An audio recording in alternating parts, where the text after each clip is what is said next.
Hello everyone, this is Ashraf Hassanpour from Shiraz University of Medical Sciences. Welcome to today's lecture where we'll discuss the anatomy of nose and nasal cavity as well as paranasal sinuses. The nose is the most prominent part of the human face and it is involved in respiration, olfaction and taste. Did you know that 80% of taste actually comes from what we smell? That is why food is almost tasteless when our nose is clogged. For descriptive purposes, the nose is divided into two main parts, the external nose and the nasal cavity. The external nose functions to protect the inner nose and allows the entry of air. The external nasal anatomy is quite simple. It is a pyramidal structure with its root located superiorly and apex sitting inferiorly. The root is continuous with the forehead and the part between the root and the apex is called the dorsum of the nose. Inferior to the apex are the two nares or nostrils, which are the openings to the nasal cavity. The nares are separated by the nasal septum and are laterally bonded by the ala nasi wings of the nostril, which are the lateral processes of the septum.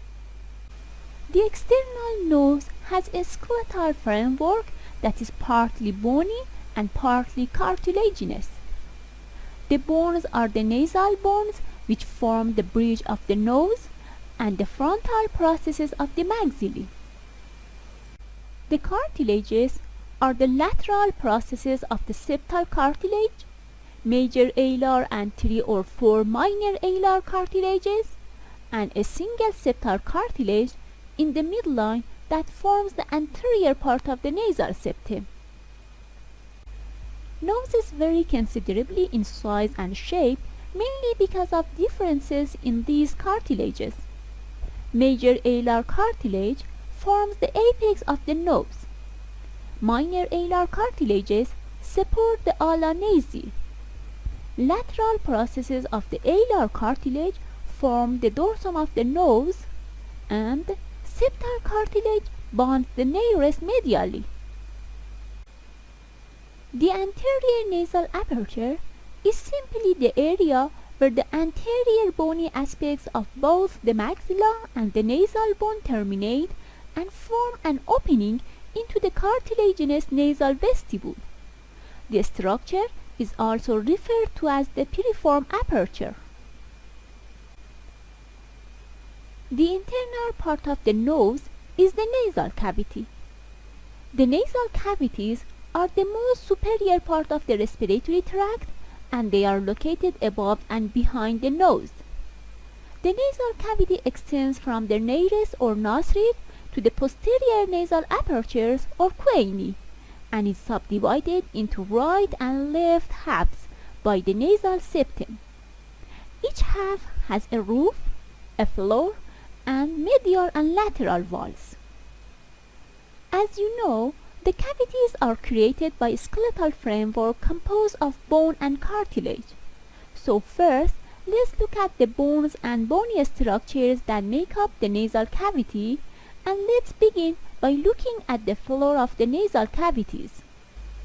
The floor of the nasal cavities is wider than the roof and is formed by the palatine processes of the maxilla and the horizontal plates of the palatine bone, which together form the hard palate. The nares opens anteriorly into the floor, and the superior aperture of the incisive canal is deep to the mucus immediately lateral to the nasal septum near the front of the hard palate. So the hard palate separates the oral and nasal cavity. The importance of this can be seen particularly in infants with the birth defects where their hard palate hasn't formed properly. When the palatine shelves of the maxillae do not fuse properly during embryonic development, this results in a cleft palate. Okay, here we can see the medial wall of the nasal cavity that is formed by the nasal septum. The nasal septum is a median osteocartilaginous partition between the two halves of the nasal cavity. On each side, it is covered by the mucous membrane and forms the medial wall of both nasal cavities. Let's begin with the cartilaginous and osseous structures. The bony part is formed almost entirely by the vomer and the perpendicular plate of the ethmoid. However, its margin receives contributions from the nasal spine of the frontal bone, the rostrum of the sphenoid, the nasal crest of the maxillary bone, and the crest of the palatine bones, which is situated inferior to the vomer. The cartilaginous part is formed by the septal cartilage or the quadrangular cartilage. In this image here, we can see how the quadrangular cartilage articulates the medial crura of the greater alar cartilages via fibrous tissue. The cuticular part or lower end is formed by fibrofatty tissue covered by skin. The lower margin of the septum is called the columella. The nasal septum is rarely strictly median. Its central part is usually deflected to one or the other side. The deflection is produced by overgrowth of one or more of the constituent parts. Now that we've discussed the bones and cartilages that make up the medial wall of the nasal cavities, let's look up lateral walls of them. So here we can see the lateral wall of the nasal cavity and some of the structures we are going to be covering, such as the nasal conchae and the metathesis between them. So the surface of the lateral wall of the nasal cavity is irregular in contour and is interrupted by three nasal conchae: the superior nasal concha, the middle nasal concha, and the inferior nasal concha. These structures are long, narrow shelves of bone that protrude into the nasal cavity. They are covered by a mucous membrane and are responsible for the majority of airflow direction, humidification, heating, and filtering of air inhaled through the nose. Now, let's look at the bones and bony structures that make up the lateral nasal cavity. First, we have the nasal bones, which are the two bones situated between the right and left halves of the maxilla. They make up the bridge of the nose. The nasal bones form many articulations. They form articulations with the frontal bone superiorly, the ethmoid bone, and of course the frontal process of the maxilla laterally. Distally, the nasal bones form articulations with the lateral nasal cartilages and with the nasal septum inferiorly. So, as you see, another bone that participates in the formation of the nasal skeleton and can be seen from the lateral view is the maxilla. This part is the medial surface of the maxilla, and an opening leading to the maxillary sinus can be found on this part of the maxilla. Immediately posterior to the nasal surface of the maxilla, we see a small thin bone called the lacrimal bone. Also, we can see the nasal part of the frontal bone borders the frontal process of the maxilla and the nasal bones. Posterior to the lacrimal bone, we find the ethmoidal labyrinth, which gives rise to the superior and middle nasal conchae. Next here, we can see the body of the sphenoid bone with the paired sphenoidal sinuses and the medial plate of the trigoid process, which medially contributes to the lateral boundary of the choanine or posterior nasal aperture. The next is the palatine bone. It is comprised of a horizontal plate which forms the posterior portion of the hard palate and a perpendicular plate which contributes to the formation of the lateral wall of the nasal cavity. The final bone that contributes to the formation of the lateral wall of the nasal cavity is the inferior concha. Unlike the superior and middle nasal conchae, the inferior concha is an independent bone articulating with the frontal process of the maxilla anteriorly, the uncinate process of the ethmoid bone and the lacrimal bone anteromedially, and the perpendicular plate of the palatine bone posteromedially. As we can see in this image, the conchi divide each nasal cavity into 4 air channels: a posterior-superiorly placed sphenoethmoidal recess and 3 laterally located nasal meatus, superior, middle, and inferior. When the conchi are removed near their attachment to the lateral wall, the anatomy of lateral nasal wall is exposed in greater detail, so we can find the opening of the paranasal sinuses are on the lateral wall and the roof of the nasal cavities. In addition, the lateral wall also contains the opening of the nasolacrimal duct, which drains tears from the eye into the nasal cavity. Okay, now I want you to remember all of the conchi and meatuses are lined with mucous membrane. So this image of lateral wall of the nasal cavity shows the communication through the lateral wall of the nasal cavity. Here you can see parts of the superior, middle, and inferior conchi are cut away. The sphenoethmoidal recess, lying supero-posterior to the superior concha, receives the opening of the sphenoidal sinus. The superior nasal meatus is a narrow passage between the superior and the middle nasal conchi, into which the posterior ethmoidal sinuses open by one or more orifices. The middle nasal meatus is longer and deeper than the superior one. The anterosuperior part of this passage leads into a funnel-shaped opening, the ethmoidal infundibulum, through which it communicates with the frontal sinus. The passage that leads inferiorly from each frontal sinus to the infundibulum is the frontonasal duct. The semilunar hiatus is a semicircular groove into which the frontal sinus opens. The ethmoidal bulla, a rounded elevation located superior to the semilunar hiatus, is visible when the middle concha is removed. The bulla is formed by middle ethmoidal cells that form the ethmoidal sinuses. The inferior nasal meatus is a horizontal passage inferolateral to the inferior nasal concha. The nasolacrimal duct, which drains tears from the lacrimal sac, opens into the anterior part of this meatus.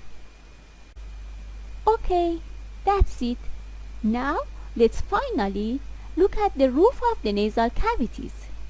It's curved and narrow and divided into 3 parts: frontonasal, ethmoidal, and sphenoidal, named from the bones forming each part. Now let's cover other related structures. So as we saw previously, the nasal cavity is interned anteriorly through the nares or nostrils and opens posteriorly into the nasopharynx through the choanine. Mucosa lines the nasal cavity except for the nasal vestibule, which is lined with the skin. Your nasal vestibule is the area inside your nostrils. It marks the beginning of your nasal passages that bears short, thick hairs called vibrazia that help trap larger particles before they pass through the nasal cavity. The nasal vestibule is extending up to the limen nasi. The limen nasi is a mucous ridge formed by the margin of the alar cartilage. It's approximately 10 millimeters in length and situated at the edge of the vestibule, and is the boundary between the nasal cavity proper and the vestibule. The respiratory region, the largest part of the nasal cavity, has a rich neurovascular supply and is lined by respiratory epithelium composed mainly of ciliated and mucous cells. The mucosa is continuous with the lining of all the chambers with which the nasal cavities communicate. the nasopharynx posteriorly, the paranasal sinuses superiorly and laterally, and the lacrimal sac and conjunctiva superiorly. The secretions of the numerous serous glands make the air moist, while the secretions of mucous glands trap dust and other particles. The most superior part of the nasal cavity contains the olfactory epithelium, which is composed of both a pseudostratified ciliated columnar epithelium and olfactory receptor cells. The receptor for smell are placed in the upper one-third of the nasal cavity, including the roof formed by the cribriform plate and the medial and lateral walls up to the level of the superior concha. It's thin and less vascular than the respiratory mucosa. Sense of smell perceived by olfactory nerve rootlets ends in olfactory bulb, which is connected to the uncus and also to the dorsal nucleus of vagus in medulla oblongata. Good smell of food thus stimulates secretion of gastric juice through vagus nerve. The next structures we are going to talk about is the ager nasal and the atrium of the middle meatus. The atrium of the middle meatus is a shallow depression just in front of the middle meatus and above the vestibule of the nose. It's limited above by a faint ridge of mucous membrane, the ager nasal, which runs forwards and downwards from the upper end of the anterior border of the middle concha. An abnormally enlarged form may restrict the drainage of the frontal sinus by obstructing the frontal recess area and cause chronic frontal sinus disease. Now we are going to be talking about the neurovasculature that we find in this area of your body. The nasal cavity has a very rich blood supply derived from both the internal carotid artery and the external carotid artery. As you may know, the external carotid artery has many branches.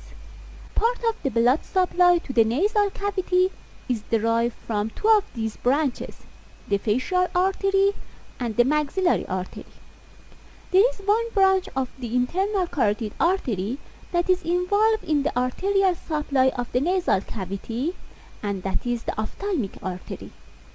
So the arterial supply of the medial and lateral walls of the nasal cavity is from 5 sources: anterior ethmoidal artery from the ophthalmic artery, posterior ethmoidal artery from the ophthalmic artery again, sphenopalatine artery from the maxillary artery, greater palatine artery from the maxillary artery again, and finally septal branch of the superior labial artery from the facial artery. The first 3 arteries divide into lateral and medial septal branches. The greater palatine artery reaches the septum via the incisive canal through the anterior hard palate.